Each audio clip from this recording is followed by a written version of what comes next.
Hi, Todd's back. Full forecast. The day we've been talking about since last week is finally here. So yeah, the days. Yeah, when you factor, like the low temperature plus the high temperature, this will be like the coldest day of the season because we're not going to get very high this afternoon, even though tomorrow morning's low is probably a little lower than this morning. So far this season, these are your coldest temperatures. For Portland, it was 7 back on the 20th of December, and then just a few days ago, January 4th, was really cold. Bangor dipped below the 0-degree mark, 1 below. We're getting close in Bangor right now. Portland is 7 right now, so we're still got a couple of hours of cooling too. Likely to see the new coldest temp of the season. Regardless of whether we do that or not, it feels like the coldest temp of the season. Sadly, we still have a breeze out there. Wind chills around the coastline are about 10 below. Teens below 0 for Bangor, Lewiston, and Augusta, and then just some downright nasty stuff up across the north, especially Greenville to Millinocket to Caribou, anywhere from 25 to 35 degrees below 0. That's where we have the wind chill warning, which is in place until noon. Advisories away from the coastline, but again, if you don't have to be outside too long, don't be, and obviously use common sense on how you dress in this type of weather. High pressure is working in. We'll get a ton of sunshine. It's just going to be ineffective throughout the day. Tomorrow, though, we'll be on the backside of the high. We start to get some return flow. That's winds out of the south. That's a warm direction for us here in northern New England. So those temps, while starting out very cold tomorrow morning, will moderate. And by Thursday, we're actually clearing the freezing mark. A clear, frigid start to your day, and a few of those gusts of wind will kind of take your breath away a little bit as we roll through the morning. Midday, bluebird sky, but that sun, as I mentioned, very ineffective. We'll have sub-zero feels-like temperatures, even though the numbers will be above 0.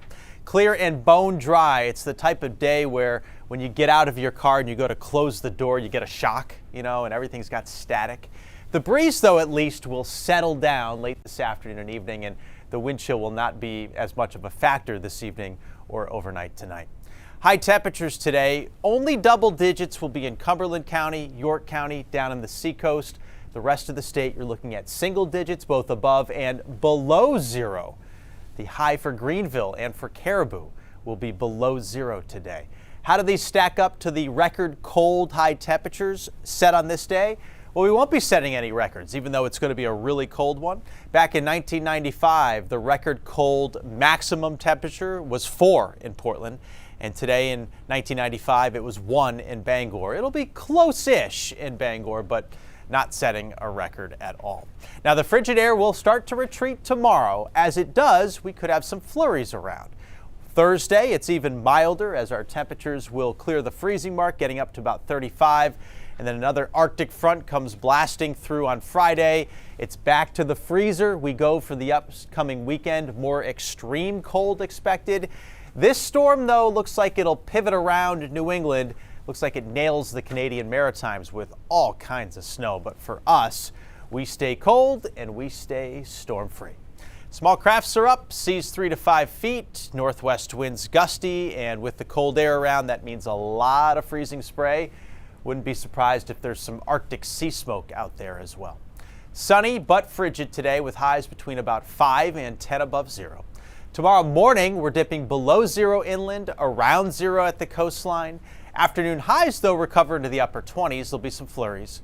Much better on Thursday, but it's only brief. We go back to the cold stuff over the weekend.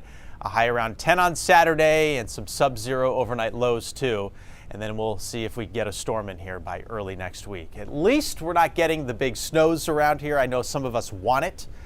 But that would just kind of complicate things with this deep freeze that we're in, Lee. Yep, I would definitely take the snow over the cold, but Yeah, sure, we'll take what we got. So, all right, thank you, sir.